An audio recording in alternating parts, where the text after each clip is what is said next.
Hello and welcome to Sports Tower Talk. I'm your host, Elijah Yola. Today we are continuing into the AFC East Division, going team by team for their mock drafts that I have created for the upcoming draft soon in April. We've already covered both the Patriots and the Bills in previous videos, so today we are covering the Miami Dolphins. But before we get to their mock draft, let's take a look at how they did in free agency this past month. The Miami Dolphins have put the NFL on notice as they have truly entered a rebuilding phase, shipping off every known superstar that Miami has. That included quarterback Tua Tagovailoa, wide receivers Tyreek Hill and Jalen Waddle, and safety Fitzpatrick, and much more.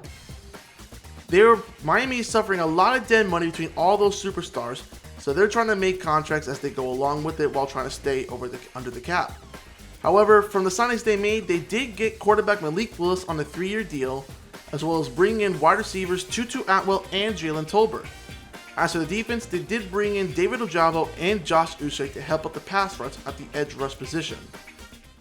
New Miami Dolphins head coach Jeff Haley's got a lot on his plate, especially considering the fact that their superstar pass rusher Bradley Chubb left Miami in free agency and signed a 3-year contract with the division rival Buffalo Bills.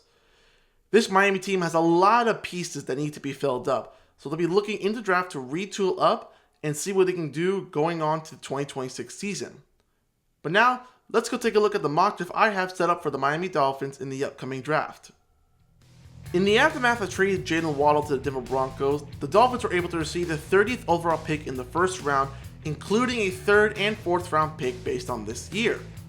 With 2 first-round picks, the Miami Dolphins will both select Mai Lemon, wide receiver from USC, and Akeem Mesidor, edge from the University of Miami. Most of Miami's work is going to come in between the 2nd, 3rd, and 4th round, where they will address the offensive line, drafting 2 linemen, 1 guard and a tackle, and a tight end for the offense, while drafting a safety and a cornerback in the secondary, as they are struggling beneath that pick as they were ranked near dead last.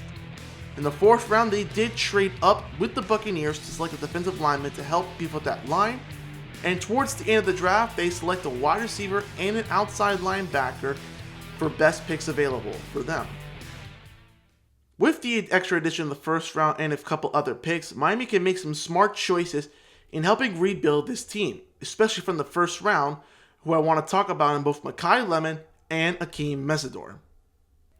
Mai Lemon is pound for pound one of the toughest receivers in the nation that can terrorize any defense after the catch. Playing as a Z receiver, his toughness, spatial awareness, and tackle breaking prowess is what enables him to constantly gain yards after the catch. His in-space playmaking ability is what makes him stand out as he makes defenders miss with good lateral agility and cuts that make him dangerous with the football. He also has strong hands and plays fearless toughness between the hash marks and through contact. He also shows some savvy route running to attack with natural aggressive leverage and sells his routes with violent steps, plants, and cuts. Mai Lemon will be a great receiver to the next great receiver in the Miami Dolphins that will surely start the new receiver core.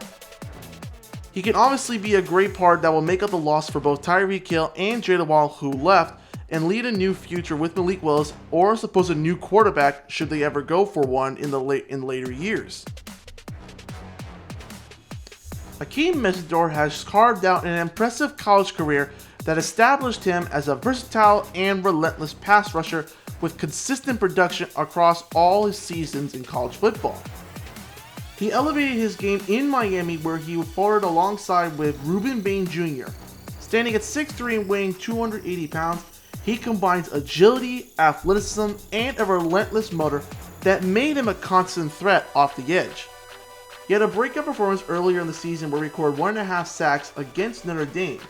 Not only that, over his career he had played in 37 contests, accumulating 145 tackles, 35 tackles for loss, and 23 sacks.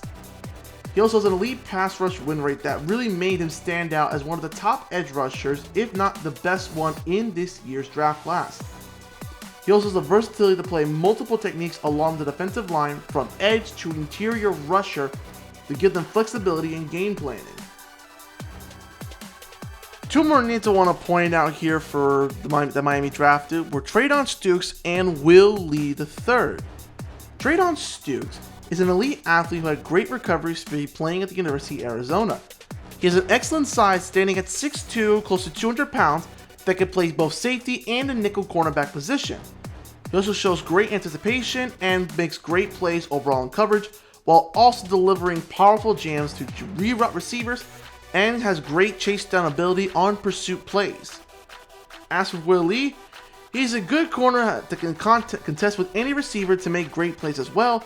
He's also a great tackler in space, and is one cornerback that doesn't back down from against quality receivers.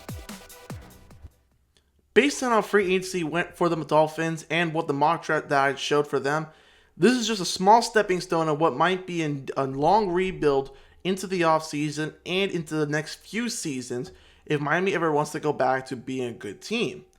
So my expectation for the Dolphins is that they get through the season and get at least 6 to 8 wins. If they fall within that range, the Dolphins have made significant strides in the new head coach, they trust them in Malik Willis, and that they have pieces they can use to develop in the future. That's all I have for today. Tune in for another episode of Sports Tavern Talk. Make sure to follow me on Instagram, X, and on YouTube. Make sure to like and comment the video and your thoughts. And as always, I will see you next time.